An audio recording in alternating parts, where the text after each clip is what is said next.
Cari amici, ben ritrovati. Ci lasciamo accompagnare oggi dalla prima parola della vocazione che Papa Francesco ci ha consegnato nel suo messaggio per la 57esima giornata mondiale di preghiera per le vocazioni. Gratitudine. Gratitudine è la prima parola della vocazione, è la prima parola della nostra vocazione, perché vocazione è anzitutto gratitudine al Signore per il suo sguardo amorevole sulla mia vita. Vogliamo ascoltarlo dalle parole stesse del Papa.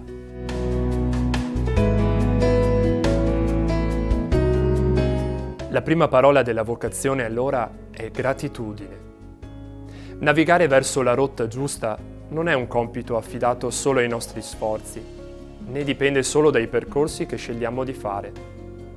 La realizzazione di noi stessi e dei nostri progetti di vita non è il risultato matematico di ciò che decidiamo dentro un io isolato.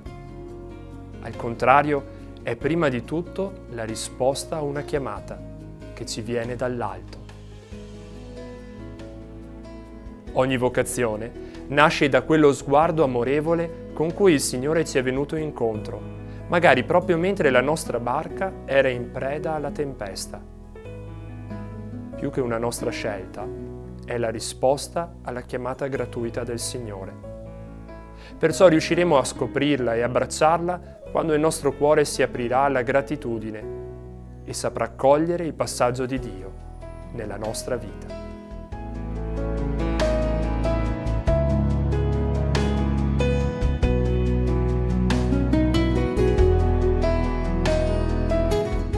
Ciao a tutti. Sono Don Celestino, prete da 43 anni e parroco di Bibano di Godega e di Pianzano da 7 anni.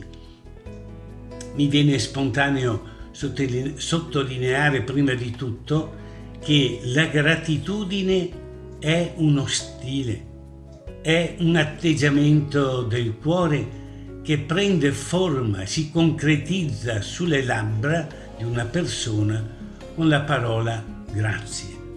Piccola parola questa, ma che condensa in sé una incalcolabile potenza di riconoscenza. Prima di tutto sento fortemente in me il bisogno di essere grato al Signore perché so che mi ha a cuore, si prende cura di me. Quante volte in una giornata provo stupore dal momento che Lui si è fidato di me, si fida di me come povero uomo pieno di limiti, chiamandomi ad essere prete. Per non dimenticare di dire quotidianamente la mia gratitudine al Signore nella preghiera del Ti adoro, comunemente conosciuta, questa preghiera del mattino e della sera. In questa preghiera ho inserito: mio Dio, ti ringrazio di avermi creato, di avermi fatto cristiano, di avermi consacrato sacerdote. Ringraziare, dire grazie è di chi coglie di aver ricevuto e di ricevere continui doni da Lui, di vedere che mi aiuta a dare ai fratelli e alle sorelle un qualcosa di Lui, un raggio della sua luce, una scintilla del suo amore. Ricordo le numerose persone che ho sentito al telefono in questo periodo dell'epidemia del coronavirus, persone sole, anziane, ammalate, che si sono manifestate, che mi hanno detto la loro profonda riconoscenza per aver ricevuto una telefonata. Ho scoperto tanta gratitudine in queste persone e questo mi ha fatto tanto bene.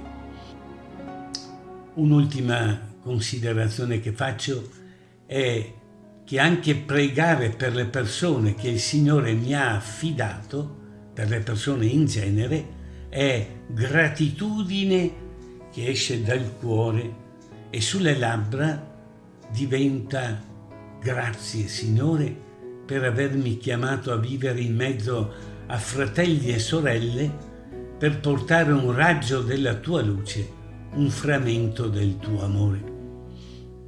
Concludo così. Oggi spesso prevale la cultura del diritto sulla cultura del dono. Dire grazie e sentirsi dire grazie è cogliere che si è dono, che l'altro è dono. Allora, Signore, grazie per essere tu dono per me e aiutami ogni giorno ad essere io dono per te e dono per gli altri.